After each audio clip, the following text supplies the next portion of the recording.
All right, everyone, here we are with ticker symbol NIO, NEO Inc. And before we jump into this chart, I want to state some things. And the first thing is welcome to all my first-time viewers and investors. Welcome to my channel, Invest for Tomorrow. To all my subscribers, welcome back. And let's jump into this chart. So NEO has had a very volatile day, jumped through resistance, rose up to newer highs, right? Reached all the way up to 22.45 and quickly fell down below the 50-day moving average, or slightly above it actually if we go ahead and zoom in here, but it fell below it and recovered slightly above it by literally 1 cent. I mean, this tug of war is going to be interesting for tomorrow. Are the bulls going to load up on stocks and bring this one up to newer highs, or are the bears quickly going to reappear and tear it down as they did throughout the middle of the day? So as we zoom out for NEO, it's been in a sideways movement, but always trying to hit newer highs and then dropping down and then rising back up. But as we zoom out, NEO has just been in an upward trend throughout the process. I mean, when it does go in a sideways direction, it stays like that for some time, couple weeks, but every time it does rise up to a newer high. So right now, this is an important number in the more zoomed in portion for the next couple of days, 22.45. Write that down. That is the peak today and in the last couple of days. Now, let's go ahead and move this support level to where it needs to be now, which is the lowest point of the day. And we're going to look at the highest point before the fall, right? Before this started to drop to newer lows and newer support levels. So let's go ahead and move this exactly on there. There we go. And also another thing, right now it closed off at 21.50, and the 50-day moving average, as I stated earlier, is 1 cent difference. It's 21.49. So I can't really say, oh, we're in bullish territory. We will be in bullish territory if the bulls continue this run in an upward direction and pull further away from the 50-day moving average. Even if they don't reach this resistance level, as long as they pull further away from the 50-day moving average in an upward direction, they could start to build momentum to reach this resistance level and hit newer highs. But for now, this tug of war literally is on the line for the bulls and the bears. Slightly we're above, and that means that we're in bullish territory, but that does not mean that the bears can't tear this down. So I want to emphasize this support level. If this breaks through the 50-day moving average, I'll start paying very close attention to how this stock is reacting. If this breaks through 21.28, I really will emphasize pay close attention to how this stock is reacting. How quickly is it moving down to newer lows and hitting newer support levels? Super important to keep that in mind and bear that in mind as this plays out tomorrow and also upcoming days and weeks. I mean, this is a very important number. If the bulls actually start to rise up and level off somewhere around here, this number is still important. So keep that in mind. Support level here at 21.29, 21.28, super important to keep in mind and pay very close attention to how quickly this is moving down to newer levels and newer lows, because that means that this could be on its way down further away from the 50-day moving average in a downward direction. On the other spectrum, we have our resistance level, and the bulls need to break through this to hit newer highs, work their way further away from the 50-day moving average, and start to reach newer resistance levels. And that's 22.42. The bulls are going to want to break through that to hit new resistance levels, reach newer highs and newer levels. So super important for the bulls. Like I said, if they reach other resistance levels before that, which there are several on the chart on the way down, such as this one right here at 21.68 and also here at 21.97. You can write those down. That gives you a sense of direction, but the most important one right now is 22.42 for the bulls to hit newer highs and build momentum to reach newer levels of resistance. As always, if you found this video helpful and informative, please do so and subscribe. Share this with your friends and community. Don't forget to click on the bell by turning on all notifications to not miss a single video that I post. And don't forget to hit the like button and let me know you watched this video.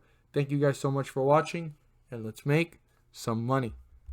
At the end of this video, there's going to be a pop-up video, and I go into detail about the S&P 500 index and how it's been rising up several points on scheduled dates. What happens on those scheduled dates, which are the dates that I circled here on the chart, and we're going to see for ourselves.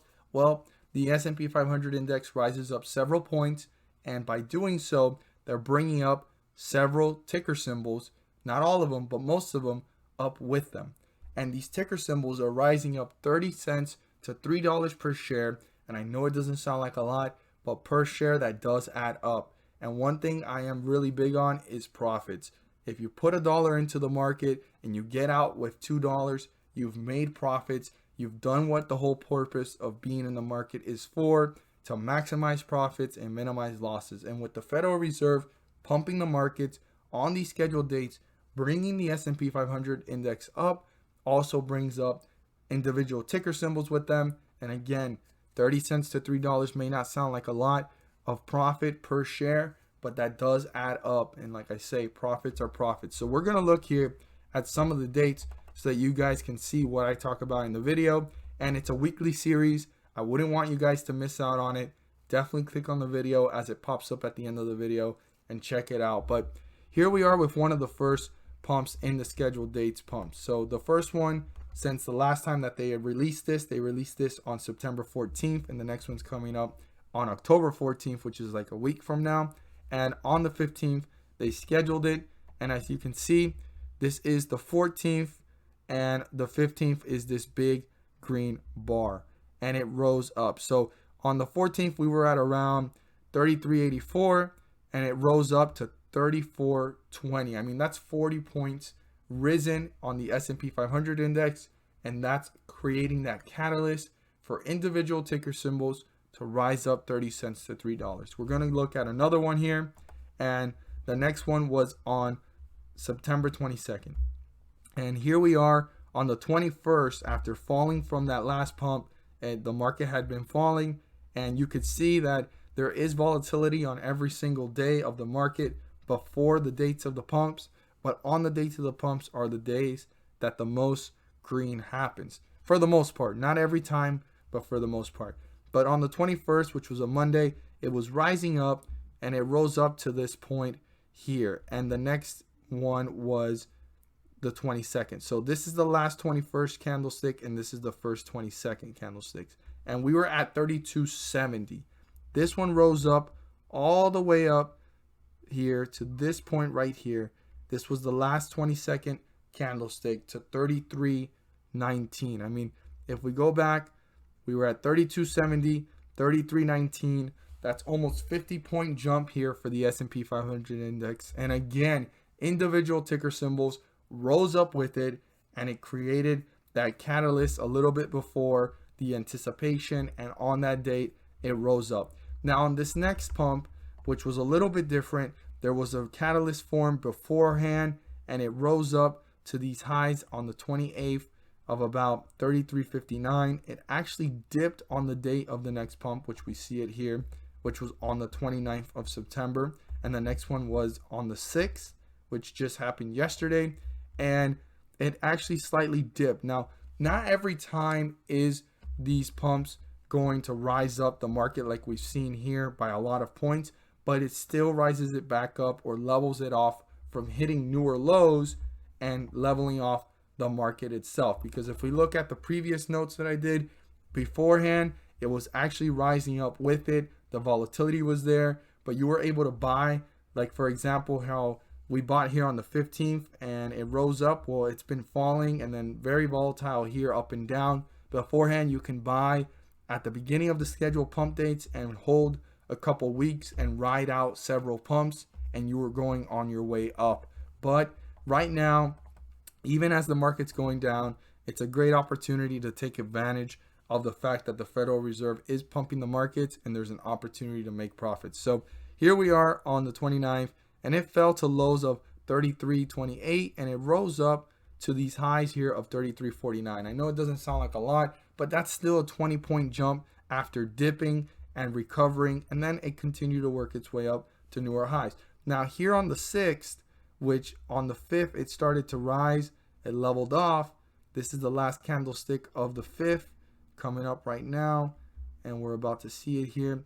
Yes, this is the last candlestick of the 5th, and it rose up, and all the way to the last candlestick of the 6th, it rose up another 20 points. I mean, we're down here, and it ended up around here. So right now, something I'm noticing is that these pumps are creating less of an effect on the market, but it's creating that upward direction from falling to newer lows, but it's still helping the market rise up. And even though the S&P 500 index is rising several points, there are individual ticker symbols rising up, like I said, 30 cents to $3. Check out the video. I go into more detail. I don't want you guys to miss out on this great information. Click on it, and thank you guys so much for watching, and let's make some money.